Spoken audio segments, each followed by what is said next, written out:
When someone you love suddenly goes quiet, you might think they're just tired or finally giving you peace.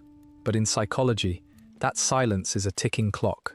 There are 3 distinct stages of emotional shutdown, and if they've reached stage 3, they haven't found peace. They've already grieved you. Let's talk about the biggest lie adults tell in relationships. I'm just tired. You hear it when they come home, drop their keys on the counter, and stare at their phone instead of looking at you. You hear it when you ask what's wrong after an incredibly tense car ride. Nothing. I'm just tired. But as humans, we are highly intuitive creatures. Your gut knows the exact difference between physical exhaustion and emotional withdrawal. There is a beautiful kind of silence in a relationship. The peaceful silence where you can just exist in the same room, feeling completely safe and connected without saying a word. But then, there is the dead silence. The heavy, suffocating quiet that fills the space between you two, after an argument that was never really resolved. That heavy silence isn't peace. It is a defense mechanism. In psychology, we call this an emotional shutdown. We have been conditioned to believe that yelling, crying, and slamming doors are the ultimate signs of a failing relationship. But the brutal truth is, anger is a sign that someone still cares enough to fight for a resolution. Silence is what happens when they start to secretly believe that fighting is pointless. By the end of this video, you are going to understand exactly how this happens. We are going to break down the 3 distinct stages of emotional shutdown. You will know exactly which stage you or your partner are currently in, and why abusing the modern concept of protecting my peace is actually destroying the intimacy you desperately want. Because this kind of silence is never the end of the story. It is a chain reaction, and the very first domino to fall has a name. We call it stage 1.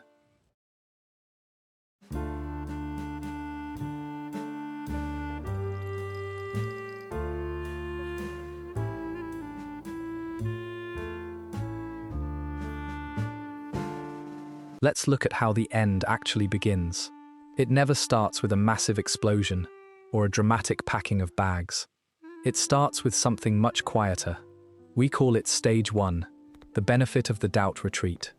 In this stage, the relationship still looks completely normal on the surface. They still kiss you goodbye. They still text you back. They still help out around the house. If anyone looked at you two, they would see a perfectly functioning couple. But if you pay close attention, there is one microscopic, terrifying shift. They have completely stopped explaining themselves to you. You see, emotional walls are not built overnight, and they are not built with bricks. They are built with something called micro-abandonments.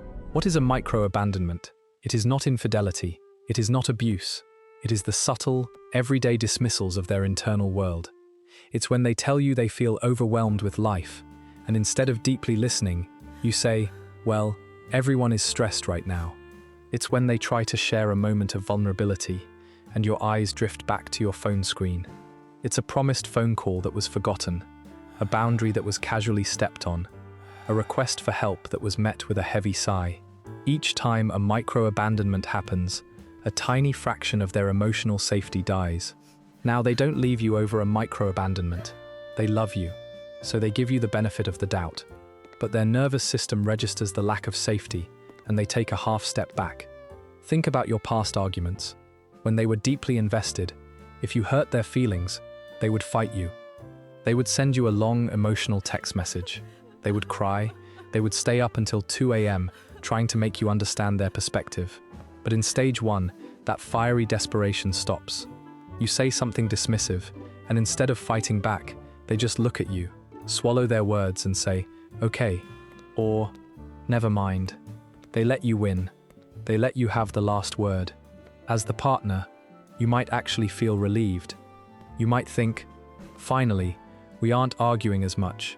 Things are getting peaceful. That is a fatal miscalculation. They aren't agreeing with you. They are just conserving their emotional energy because they have subconsciously realized that translating their pain into words for you doesn't change the outcome. And here is the most heartbreaking truth about stage 1. This initial silence is actually a test. It is a desperate, invisible plea for connection.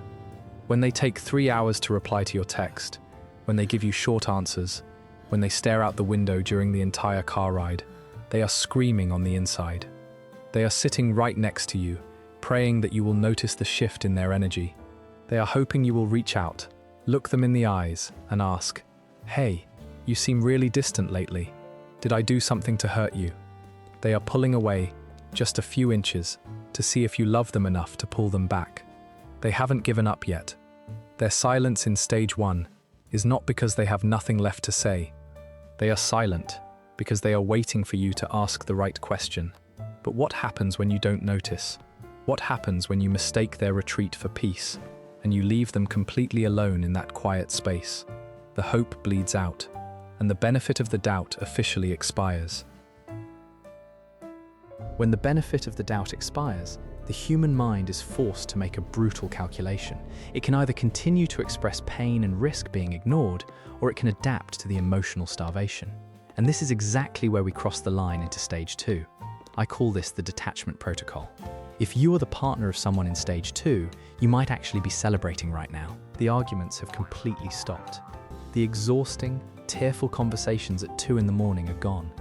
You might even be telling your friends, "Things are finally getting better. We're getting along. They're not acting so sensitive anymore, but I need you to listen to me very carefully. That peace you are feeling is an illusion. It is not a healthy peace. It is the anesthetic before the fatal blow." To understand what is truly happening behind their blank stare, we have to look at the neuroscience of emotional trauma. When a person repeatedly tries to communicate their pain, when they beg to be heard, and they are consistently met with defensiveness, eye rolls, or pure indifference, their brain registers communication as a literal threat. Your amygdala, the alarm system of the brain, becomes so overloaded by the chronic invalidation that the nervous system throws an emergency brake. This is a biological response known as a vagal shutdown. In a vagal shutdown, they aren't just stubbornly choosing to give you the silent treatment. Their nervous system is physically paralyzing their ability to be vulnerable with you. The brain decides that trying to connect is simply too dangerous, so it biochemically numbs them. They trap themselves inside a fortress of their own making, not to punish you, but to survive the relationship. This is when the dynamic shifts into what psychologists call parallel lives. You are no longer romantic partners. You have become highly functioning roommates. You sleep on the same mattress. You share the same mortgage. You might even politely ask each other, "How was work today?" But the intimacy is entirely hollow. It's scripted. They have systematically lowered their expectations of you down to absolute zero. They don't ask you for deep conversations anymore. They don't ask for your comfort when they are sad, because by expecting absolutely nothing from you, they guarantee that you can never, ever disappoint them again. And here is the most confusing, painful paradox of stage 2. To the outside world, this person looks stronger and happier than ever. You might watch them on the phone, laughing loudly with a friend. You see them crushing it at work. You see them being the emotional rock for their family. But the absolute second they end that phone call, or the moment they turn the key in the front door and step into the same room as you, a switch flips. The light leaves their eyes. The mask drops. The heavy walls go right back up, and the suffocating silence returns. They give the best, most vibrant parts of themselves to total strangers, and they give you nothing but their cold, empty shadow. As a partner, this hurts. It confuses you. You might look at their silence and convince yourself that they have finally matured, that they have finally learned how to handle conflict without complaining. But this is the darkest truth of the detachment protocol. If you think they are nagging less because they are finally becoming more understanding of you, you are tragically mistaken. They are nagging less because they have started to care less. This silence isn't a sign of healing. It is the silent, invisible sound of them packing up their emotional bags. If stage 1 is taking a step back, and stage 2 is building a fortress, stage 3 is walking out the back door and locking it forever. Psychologically, this is known as complete apathy, and it is the single most terrifying phase of any human connection. Let me paint a picture of what stage 3 actually looks like. There is no more jealousy. There is no more checking your location or asking who you are texting. You can come home 3 hours late from work, and they won't even look up from their book to ask where you were. You can forget an anniversary, cancel a date night, or say something incredibly insensitive, and they will not shed a single tear. They will just look at you with calm, empty eyes, shrug their shoulders, and walk into the other room. For a partner who lacks emotional intelligence, this feels like ultimate freedom. You might look around and think, wow, I finally have the most chill, low-maintenance partner in the world. We literally never fight. You are not winning. You are watching a ghost haunt your own house. Here is the psychological twist that most people do not understand until it is absolutely too late. We are conditioned by society to believe that anger is the opposite of love. We think that as long as our partner isn't yelling, slamming doors, or crying, the love is safe. But anger is not the opposite of love. Indifference is. When someone is screaming at you, when they are crying so hard they can barely breathe, when they are sending you massive paragraphs of text messages at 3 in the morning, they are actively fighting for the relationship. Anger requires a massive amount of emotional energy. You only get angry when you still have a shred of hope that the other person can change. Anger is a desperate, messy, agonizing form of love. Apathy requires zero energy.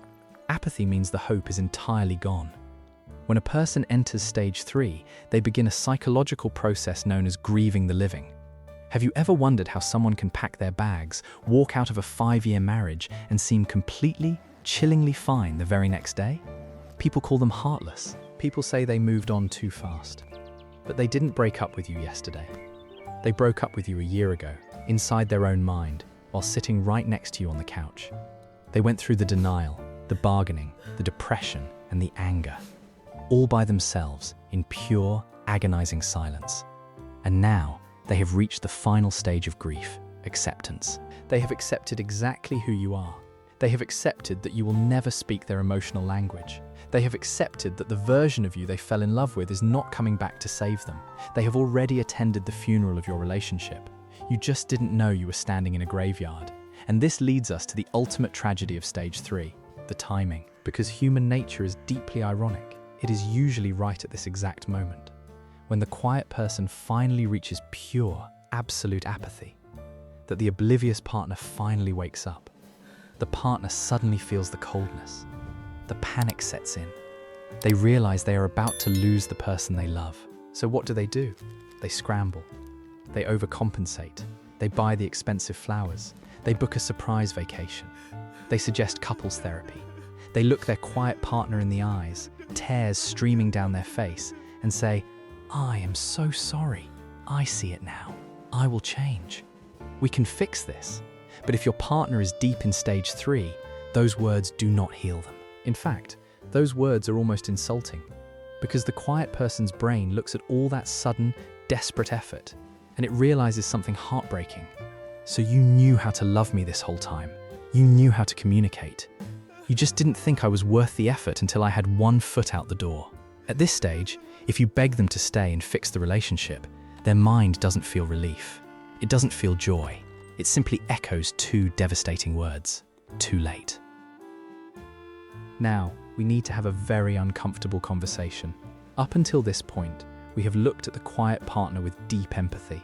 We have framed their silence as a shield, a trauma response, a desperate act of self-preservation. But psychology demands the absolute truth. And the brutal truth is this: you are not always the victim. There is a very thin, very dangerous line between protecting your emotional peace and weaponizing your silence to manipulate someone else.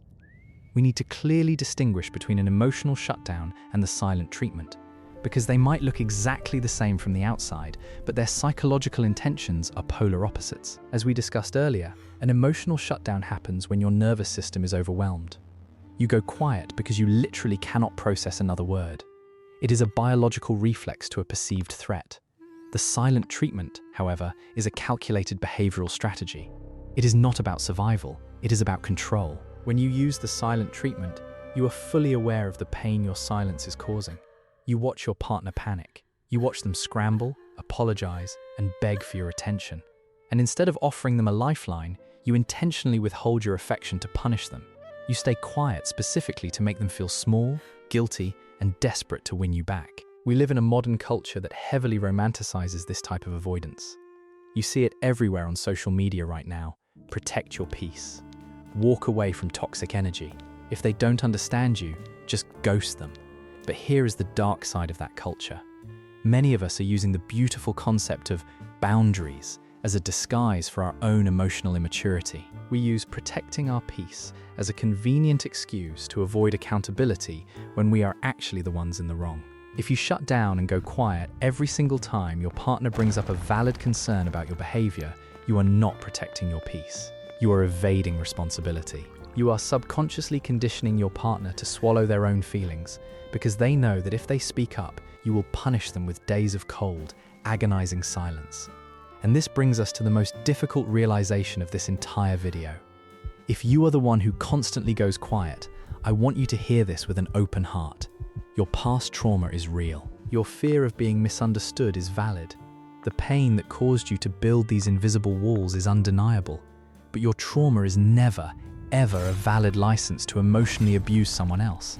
And the intentional silent treatment is a form of emotional abuse. So, how do we break this cycle? If the walls are already up, how do we tear them down before they crush the relationship completely? We have explored the heavy, suffocating weight of the walls we build. But for the vast majority of you watching this, your silence doesn't come from a place of malice. It comes from a place of deep, unhealed pain. So, how do we fix this? If you or the person you love is currently trapped in stage 1 or stage 2, how do we restart a heart that has emotionally flatlined? If you are the partner of someone who has gone quiet, you need to understand one absolute rule of human psychology. You cannot pry an emotional wall open by force. Demanding that they speak will only make them retreat faster. Instead of force, you must create a vacuum of absolute safety. I call this the 15-minute safe space. You do not do this during an argument. You do it on a random Tuesday evening when everything is calm. You sit down next to them, you look them in the eyes, and you say this exactly. I've noticed you've been really quiet lately, and I miss you. I'm going to sit here with you for 15 minutes. You can talk to me, or we can just sit in total silence. But I promise you, I will not argue, I will not get defensive, and I will not try to fix anything. I just want to listen. And then, you have to do the hardest thing in the world. You have to actually shut up. You cannot interrupt. You cannot say, well, I only did that because you did this. You offer pure, unconditional presence. You prove to their nervous system that your presence is no longer a threat. Now, if you are the quiet person, if you are the one trapped inside your own silence, I know exactly how terrifying it is to lower that drawbridge. Your brain is screaming at you that it is not safe to trust them again. But I need you to hear this. Protection is not the same thing as healing. At some point, the shield that kept you safe becomes the exact prison that keeps you lonely. Breaking this pattern does not mean you have to suddenly explain your entire soul in one sitting. You don't need a perfectly constructed argument. You just need to take one small, terrifying risk. Start with the simplest psychological formula, I feel, when you. I feel invisible when you look at your phone while I'm talking. That is all you have to say. You don't have to justify it. Just crack the door open 1 inch and see if they are willing to meet you halfway. Because the ultimate truth about human connection is this. A relationship doesn't end when 2 people stop loving each other. It ends when 2 people simply stop trying to translate each other's pain.